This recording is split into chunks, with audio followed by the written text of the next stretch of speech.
Hello दोस्तों। आज आपको बहुत ही महत्वपूर्ण टॉपिक पढ़ाने वाले हैं जो आपके एग्जाम में 100% आने वाला है। क्या 100% आने वाला है? मानक विचलन। अब मानक विचलन के कितने रूप होते हैं और मानक विचलन से किस प्रकार के प्रश्न आते हैं, और आपसे पूछेगा मानक विचलन और आपको पता लगेगा मानक विचलन आया ही नहीं। तो इस प्रकार की समस्या को सॉल्व करना है हमें। किस प्रकार? इस प्रकार की समस्या जिससे कि हम अपना मानक विचलन कर सके और आएगा वो पता भी चल जाए। देखो मानक विचलन के रूप होते हैं, वो हम आपको बताने वाले हैं। देखो एक प्रसरण, ठीक है, मानक त्रुटि, ठीक है, मानक विचलन गुणांक, विचरण गुणांक। देखो या तो ये शब्द पूछेगा या ये पूछेगा या ये पूछेगा या ये पूछ लेगा। ये 5 शब्द पूछने वाला है आपसे। 5 शब्द आपको पता होना चाहिए कि ये मानक विचलन के रूप ही है। अब देखो थोड़ी थोड़ी सब में चेंजिंग है। अगर प्रसरण है तो ये कैसे लगता है, ये अलग चीज होती है, ये अलग चीज होती है, लेकिन ये सब चीजें लगती कैसे हैं? मानक विचलन के थ्रू ही लगती हैं। किसके? मानक विचलन के थ्रू ही लगती हैं, ठीक है ना। तो हम अभी क्या है, सवाल यहाँ से चलेंगे और यहाँ पर खत्म करेंगे। जैसा सवाल होता है हम वैसा ही करते चलेंगे, और 15 नंबर के लिए अपन को बेहतर तैयारी के साथ अपन को पेपर के साथ जाना है, ठीक है ना दोस्तों। तो हम इसको मिटाएंगे। थोड़ा क्या हो गया है, गंदा हो गया। एक सेकंड।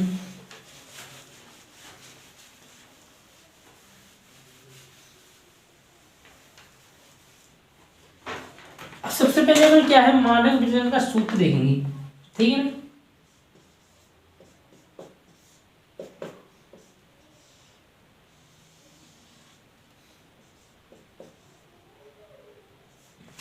इसका है क्या,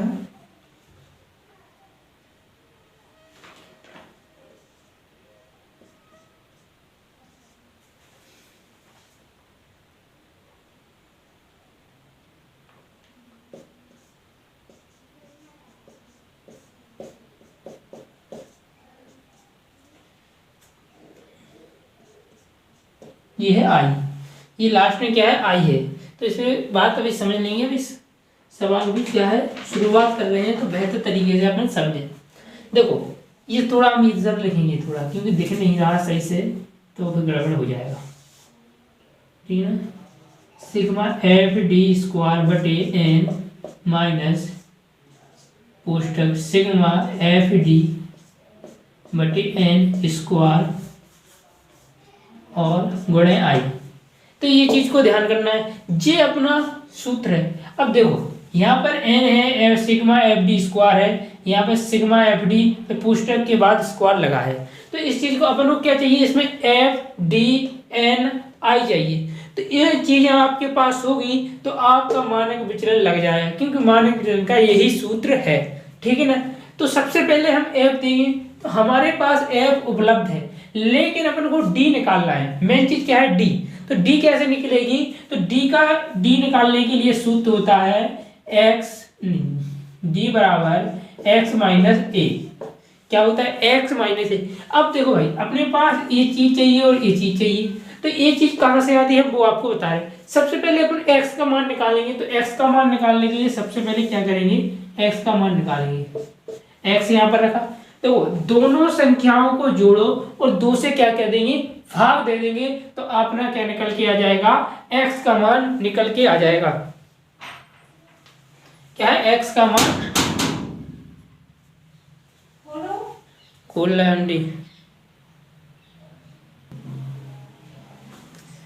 तो अपन को पता है कैसे मान x का मान कैसे निकालेंगे, दोनों संख्याओं को जोड़ो और उसमें 2 का भाग दे दो। तो क्या है, 0 और 10 को जोड़ेंगे कितना आएगा, 10 आएगा। तो 10 में 2 का भाग दे देंगे तो कितना आ जाएगा, 5। कितना आ जाएगा, 5। और 10 और 20 को जोड़ेंगे तो कितने हो जाएंगे, 30। 30 में 2 का भाग दे देंगे तो कितने आ जाएंगे, 15। और 20 और 30 को जोड़ेंगे तो होंगे 50, 50 में 2 का भाग देंगे 25। इसी प्रकार से हम सारे लिखते जाएंगे। ये अपन का क्या है, x का मान निकले। अब देखो अपन को a का मान भी चाहिए, तब तो हम निकाल पाएंगे। तो अपन सबसे पहले यहाँ पर बनाएंगे d बराबर x माइनस a बटे i, ठीक है ना। ये चीज रखेंगे। तो देखो a का मान अपन x वाली संख्या में से किसी को भी मान सकते हैं, x वाली संख्या में से किसी को भी मान सकते हैं, लेकिन एक एवरेज मानते हैं, क्योंकि लगभग देखो छोटी भी ना हो जाए और ना ज्यादा बड़ी हो जाए संख्या। तो अपन या तो 35 को मान लो या 25 को मान लो, जिससे हमारा एवरेज हो जाएगा। तो हम लगभग कहाँ बीच में मान लें यार 35, क्या मानेंगे 35। तो हम एक ही जगह यहाँ 35 रख देंगे, ठीक है। आई का मान पता है आपको कि जितने का अंतर होता है हम उसे आई का मान बोलते हैं, काय का आई का मान बोलते हैं। तो यहाँ पर देखना 0 से 10 तो 10 ही का अंतर है, 10 से 20 10 ही का अंतर है, 20 से 30 10 का अंतर है। तो हम यहाँ पर क्या है आई की बराबर रखेंगे 10, ठीक है ना। अब देखो अब ए क्या है माइनस में दिया है, क्या दिया ए दिया है माइनस में, तो 35 भी क्या की हो जाएंगी माइनस की, ठीक है ना। अब देखो तो x के सारे मान है जी, सारे जी तो x के मान है, 35 काय के माइनस के हो गए, ठीक है। अपन ने मान लिया उसमें से। तो यहाँ से अपन सबसे पहले 5 उठाएंगे, यहाँ पर रखें 5 x की जगह। तो 35 में से 5 चले जाए कितने बचेंगे 30, कितने बच जाएंगे 30। अब देखो 30 काय के माइनस के बचेंगे। अब देखो यहाँ पर बटे में ये लिखा है, बटे में आई, तो आई का मान कितना है 10, आई का मान कितना है 10। तो 10 से अपन जब भाग देंगे तो कितने बचेंगे माइनस के 3, कितने बचेंगे माइनस के 3। इसी प्रकार 15 को रखेंगे 5 की जगह, तो कितने 15, 35 में से 15 चले जाएंगे कितने बचेंगे 20, कितने बचेंगे 20, और काय के बचेंगे माइनस की। अब बटे में 10 है, 10 से भाग लगाएंगे कितने बचेंगे माइनस के 2। यहाँ पर भी ऐसे ही होगा, तो यहाँ पर 10 बचेंगे माइनस के, 10 से भाग दे देंगे तो कितने माइनस का 1 आएगा, माइनस का 1 आ जाएगा। और यहाँ पर देखो 35 से 35 चले जाएंगे, अब यहाँ पर 35 रखेंगे तो 35 से 35 जाएंगे तो 0 बचेगा। अब देखो अब यहाँ पर क्या होगा कि अब देखो x क्या है प्लस का है, a क्या है माइनस का है। तो अब देखो x की संख्या क्या है बड़ी हो गई, कितनी हो गई 45, 45 रखेंगे। तो 45 रखेंगे तो कितने आ जाएंगे 45 में से जब माइनस के 35 चले जाएंगे तो 10 बच जाएंगे प्लस के, 10 बटे 10 मतलब 10 है आई बटे, तो भाग दे देंगे तो कितना बचेगा प्लस का 1। अब देखो 55, यहाँ पर क्या रखेंगे 55, ठीक है। तो 55 में से 35 चले जाएंगे कितने बचेंगे 20, कितने बचेंगे 20, 20 में 10 से भाग दे देंगे प्लस के 2, कितने बचे प्लस के 2। अब देखो 65 में से 35 चले जाएंगे कितने बचेंगे 30, 30 में 2, 30 में 10 में का भाग दे देंगे कितने बचेंगे 3, ठीक है कितने बचेंगे 3। अब देखो यहाँ पर अपन को सारी संख्याएं नहीं लिखना है, वो तो हमने समझाने के लिए रखे, वो आपको हर बार मानना है वहां पर और काटते जाना है अपने मन में, ठीक है ना। आपको सिर्फ इतना लिख देना है a बराबर 35, a बराबर 35, i बराबर 10, बस आपको तो वहां पर दिमाग में कैलकुलेशन करना है, ना कि आप वहां पर जाओगे लिखोगे तो ये हर बार थोड़ी ना काटोगे। वो तो हमने आपको यहाँ पे क्या मार कर हम तो हटा दिया लिख दिया, वो समझाने के लिए। अब देखो इसके आगे चलिए, अब आपके पास d आ गया f आ गया, देखो यहाँ पर देखो एफ डी आ गया। अब देखो यहाँ पर क्या आएगा कि एफ डी चाहिए, तो एफ डी तो हमारे पास, अब निकालेंगे कैसे। अब देखो अब इनको एफ, तो देखो यहाँ पे चाहिए एफ डी, अकेले कुल एफ डी चाहिए, तो हम यहाँ पर एफ डी लिख लेंगे, ठीक है एफ डी लिखेंगे। अब देखो एफ यहाँ है डी के मान ये है, तो अपन क्या करेंगे इन दोनों का गुणा कर देंगे। इनके बीच में क्या होता है काय का चिन्ह होता है, गुणा का चिन्ह होता है, ना कि इनके अंदर क्या होता है कोई चिन्ह होता तो अपन वो मानते हैं। अब चिन्ह ही नहीं है तो अपन क्या है कॉमन मानेंगे, गुणा का चिन्ह मानते हैं। तो यहाँ पे अब 10 का 3 में गुणा करेंगे तो कितने आ जाएंगे 30 काय के माइनस की, 15 का 2 में करेंगे कितना आ जाएगा 30 काय के माइनस की, 25 का 1 में करेंगे 25 माइनस के, 25 का 0 में करेंगे 0, ठीक है। अब देखो 10 का करेंगे 1 में 10, 10 का फिर 2 में करेंगे 20, 5 का करेंगे 3 में 15, ठीक है ना। अब देखो यहाँ माइनस माइनस के ऊपर जोड़ लेंगे और प्लस प्लस के नीचे, तो फिर कितने 30, 3 दूनी 60 और 25 कितने हुए 85। अब 85 यहाँ पर 30, 30 40 45, 45 और 86 तो कितने हो जाएंगे 45, तो बचेंगे 40। कितने बच जाएंगे 40, काय की बच जाएंगे माइनस। यहाँ पर लिखेंगे सिग्मा एफ डी बराबर -40, कितने आ जाएगा -40।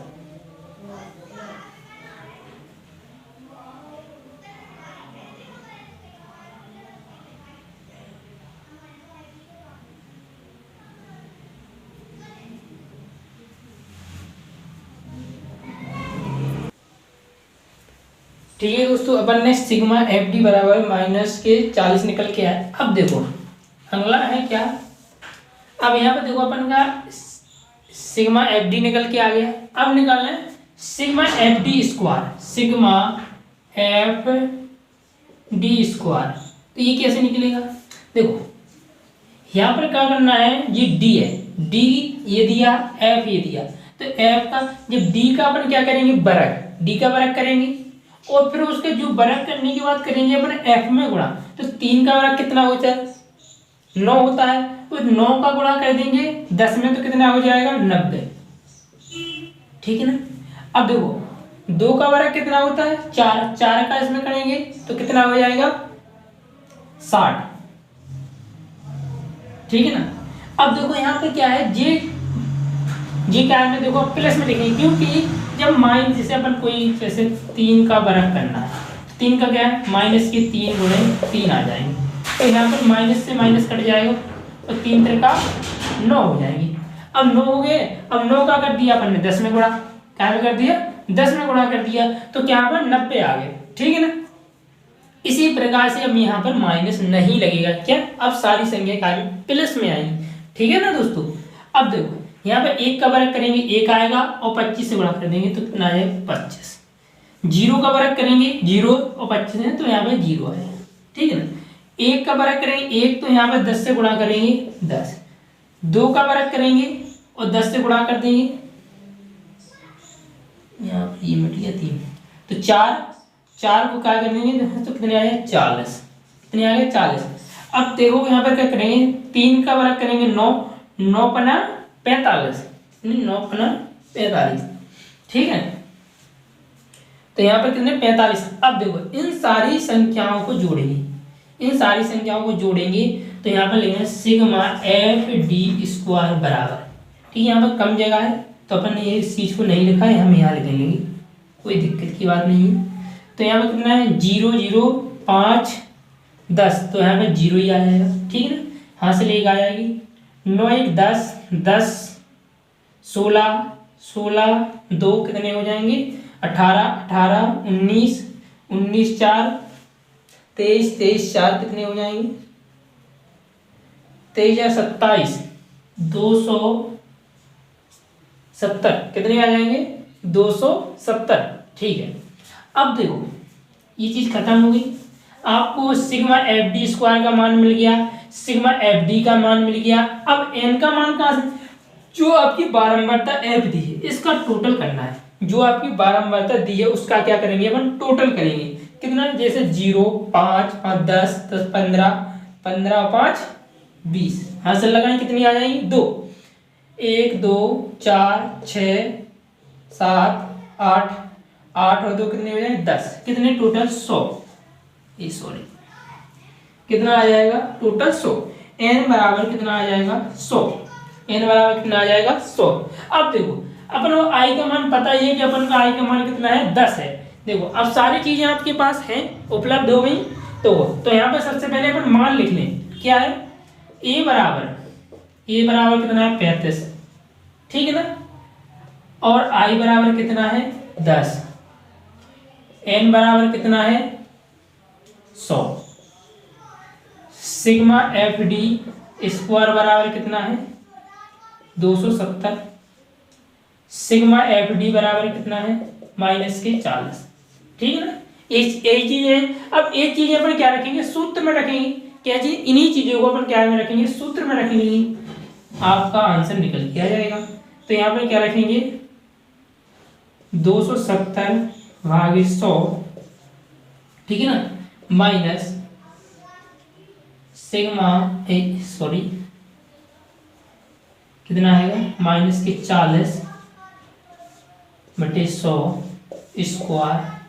अब देखो आई है, जो आई क्या है 10 है, वो क्या है अंडर रूट के बाहर है, कहा कि अंडर रूट के बाहर है। आप जब तक नहीं लिख, अभी इसका गुणा कब तक नहीं करेंगे, जब इन सारी चीजों का मान बाहर ना निकल के आ जाए तब तक तुम आई का गुणा नहीं कर सकते हो। तो सबसे पहले 100 से का भाग देंगे तो कितना आएगा, 0 से 0 कट जाएगा, 10 है तो 2 कितना है 2.7 कितना आ जाएगा 2। अब देखो यहाँ पे क्या है 100, अब 100 से क्या है इसमें भाग दे देंगे तो 0 से 0 कट जाएगा, 0 है तो क्या है 0.4 आ जाएगा, काय भी है माइनस की। अब माइनस से माइनस तो जब बरक करेंगे तो क्या हो जाएगा, कट जाएगा। तो यहाँ पर आ जाएगा, गुणा कर लेंगे, एक सेकंड,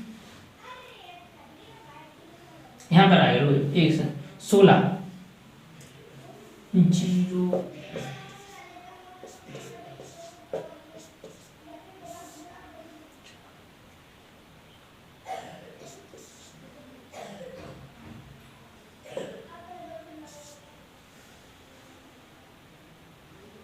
0.16। तो यहाँ पर देखो, अब इसको हटा देंगे, गुणे 10, तो यहाँ का क्या होगा बरक, ठीक है ना, तो यहाँ पर बरक निकल के आएगा 7। अब देखो ये जी डबल में जब, तो यहाँ पर क्या है अपन ने 0.4 का क्या किया वर्ग किया, तो 0.16 माइनस तो हट गया वर्ग किया तो। और देखो अब देखो यहाँ पर क्या है 10, ये अंडर रूट के बाहर है।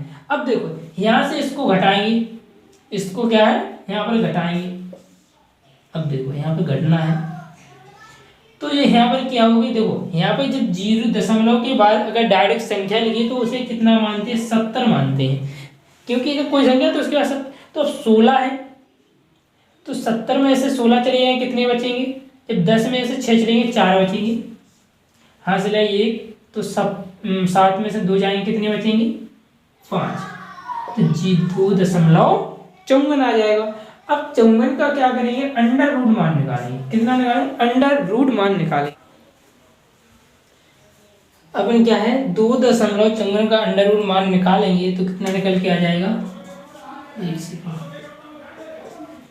यहाँ पर निकालेंगे तो आएगा 1.59 गुणे 10। अब होगा 10 का यहाँ पर क्या गुणा हो जाएगा, अब 10 का गुणा हो जाएगा तो कितना है 15.9, कितना आ जाएगा 15.9। तो ये अपना क्या निकल के आ गया मानक विचलन। अब यहाँ पर हम लिख लेंगे मानक विचलन को दर्शाते हैं ऐसे चिन्ह से, इसे म्यू कहते हैं, इसे कितने 15.9, ये तो अपना क्या मानक विचलन निकल आया। अब ये मानक विचलन निकल आया है, अब देखो अब निकालेंगे इसके बाद प्रसरण, क्या निकालेंगे प्रसरण। तो प्रसरण का सूत्र हम बताते हैं क्या है, तो ये चीज़ें हटाया, अगली चीज़ देखो क्या है बोर्ड है छोटा, तो सारी चीज़ें एक ही साथ तो कर नहीं सकते हैं, तो अपन को क्या है जगह खाली करनी पड़ेगी, तो जगह खाली करेंगे और अगली चीज़ देखेंगे, ठीक है। तो यहाँ से खत्म करेंगे,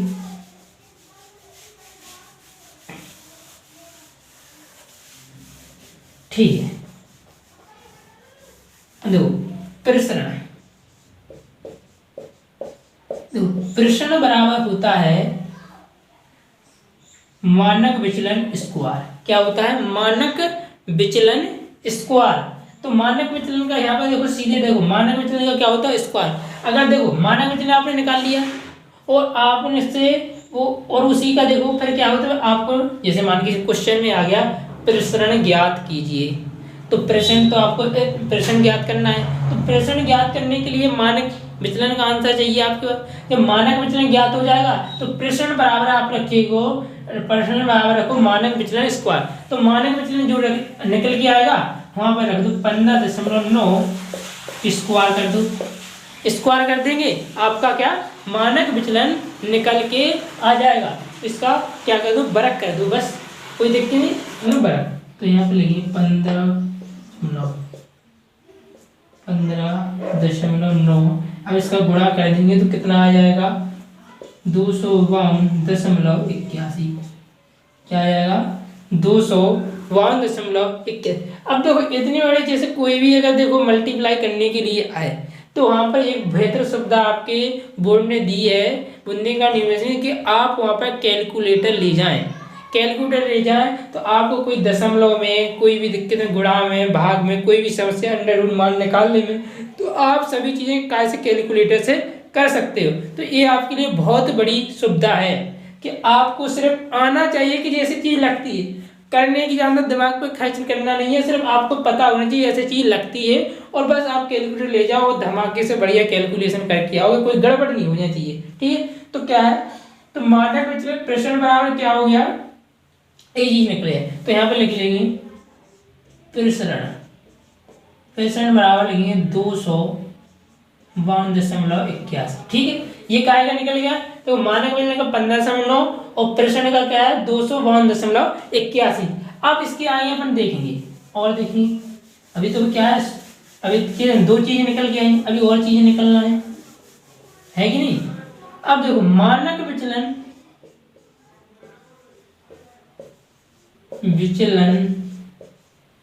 गुणांक।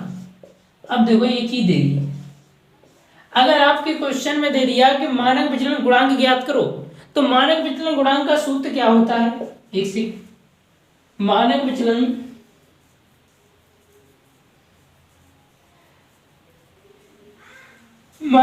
गुणांक का सूत्र होता है मानक विचलन बटे समांतर माध्य।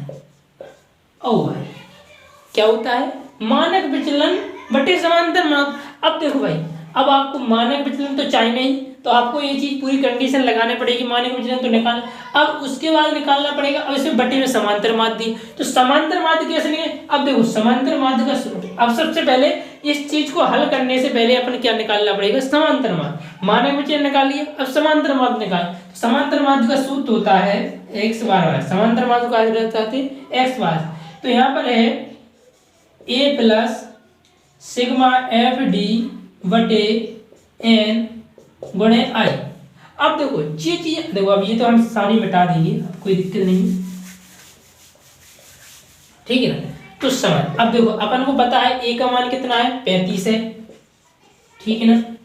अब सिग्मा एफ डी का मान कितना है, सिग्मा एफ डी का मान है -40। कितना है -40। अब देखो n का मान कितना है 100, ठीक है। i का मान कितना है 10। अब देखो यहां से 2 जीरो कट, अब बचे क्या है माइनस के कितने 4।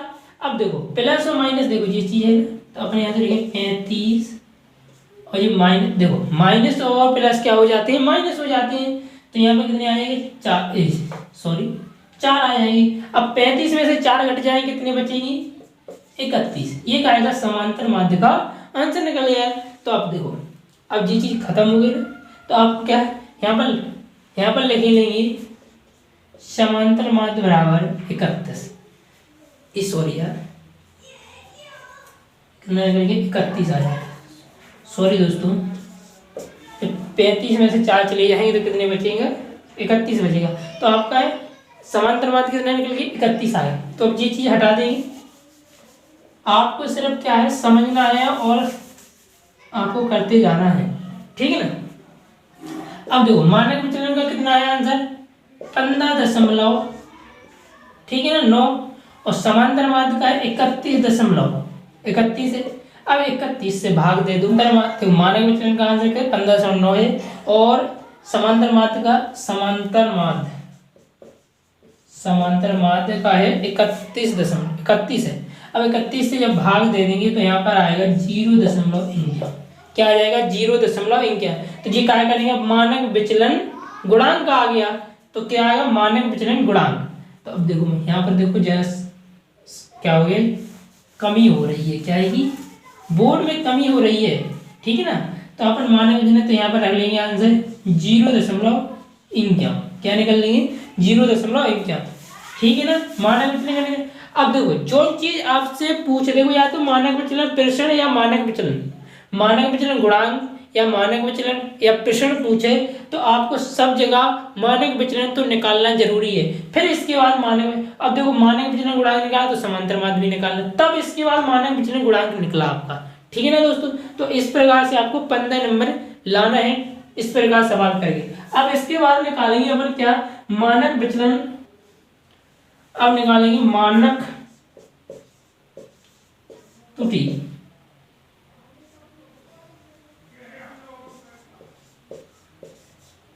त्रुटि निकालेंगे, त्रुटि का क्या है, त्रुटि का सूत्र होता है मानक विचलन बटे √n। अब देखो मानक विचलन का आंसर कितना है, पहले ये बताओ। मानक विचलन का आंसर है 15.9 और √, में n का मान कितना है 100, और 100 का जब अपन क्या लेंगे √ मान निकालेंगे तो कितना निकलेगा, तो √, का मान निकालेंगे तो 10 निकलेगा।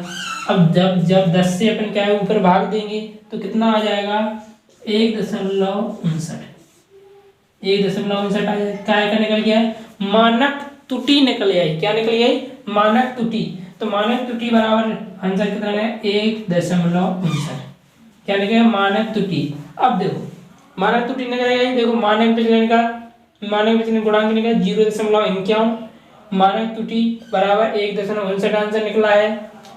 मानक विचलन बराबर 15.9, प्रश्न बराबर 252.81 और समांतर माध्य बराबर 31 निकल के आया, ठीक है ना। तो भाई ये चीज हटा देंगे, तो ये चीज निकलना पड़ेगी अपन को, ठीक है ना। अब देखो ना अपन को निकालना है क्या, विचरण गुणांक, क्या निकालना है, विचरण गुणांक। एक सेकंड इसका देख लें डाटा,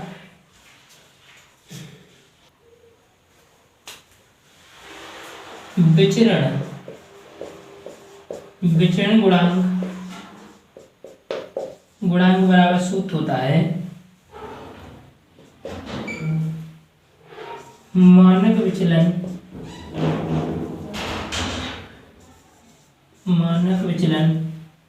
बटे समांतर माध्य गुणे 100, क्या है 100। अब देखो समांतर माध्य, अब देखो समांतर माध्य बराबर गुणे 100। अब देखो इस चीज को देखो, ये सूत्र हो गया। अब यहाँ पर क्या ऊपर चलने वाले हैं, कहाँ पर ऊपर, देखो ये तो मानक विचलन हो गया। अब देखो यहाँ पर थोड़ा क्या है अपन को जमीन खाली करना पड़ेगी सवाल करने के लिए। तो सबसे पहले थोड़ा यहाँ पे क्या करेंगे, इसी को हटा देंगे हम, थोड़ा क्या है अभी इसको हम थोड़ा आकार छोटा करने वाले हैं। विचरण, सॉरी यार, बाय बाय आप,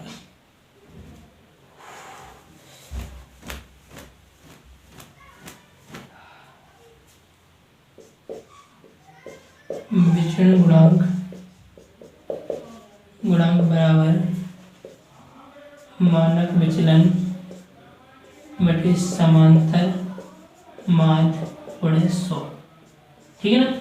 अब देखो अब चीज निकालें, तो मानक विचलन कितना है 15.9, समांतर माध्य कितना है 31 गुणे 100, इससे इसमें भाग दे देते हैं तो कितना निकल के आ जाता है 0.51, और इसके क्या है 100 गुणे में, तो 100 का इसमें गुणा कर देंगे तो कितना आ जाएगा 51, कितना आ जाएगा 51, आंसर कितना होगा 51, ठीक है ना। तो मानक विचरण गुणांक बराबर आंसर निकल गया है 51, जी आपका आंसर निकल के आ गया, क्या विचरण गुणांक का कितना 51 आंसर निकला, कितना 51। देखो तो आपको सारी चीजें देखो, यहाँ पर मानक विचलन का मान रखा 15.9 और समांतर माध्य का है 31, देखो यहाँ पर लिखा है, और गुणा में 100 है, तो अपन ने 31 से भाग दिया 15.9 में, तो यहाँ पे 51 आ गया, 0.51, 51 में अपन ने 100 से जब गुणा किया तो सिर्फ कितना आ गया 51, यहाँ पर 0.51 लिखे, यहाँ पर सिर्फ 51 लिखे, तो आंसर कितना आ गया 51, आपका आंसर कितना आ गया 51, ठीक है ना। तो इस प्रकार से अपन सारे, अगर देखो आपको मानक विचलन से एक सवाल मिलना है 15 नंबर में, अब वो चाहे आपसे क्या मानक विचलन गुणांक पूछ ले, या मानक त्रुटि पूछ ले, या विचलन गुणांक पूछ ले, या प्रसरण पूछ ले, तो आपको, या मानक विचलन ही पूछ ले, तो आपको आना चाहिए, आपको सभी चीजें, तो सभी में जरूरत किस चीज की है, मानक विचलन पहले निकालना पड़ेगा। तो ये सारे चीजें क्या है, मानक विचलन की क्या है, रूप है मानक विचलन की, तो सभी चीजें क्या है, मानक विचलन निकालने के बाद ही लगती हैं। तो आपको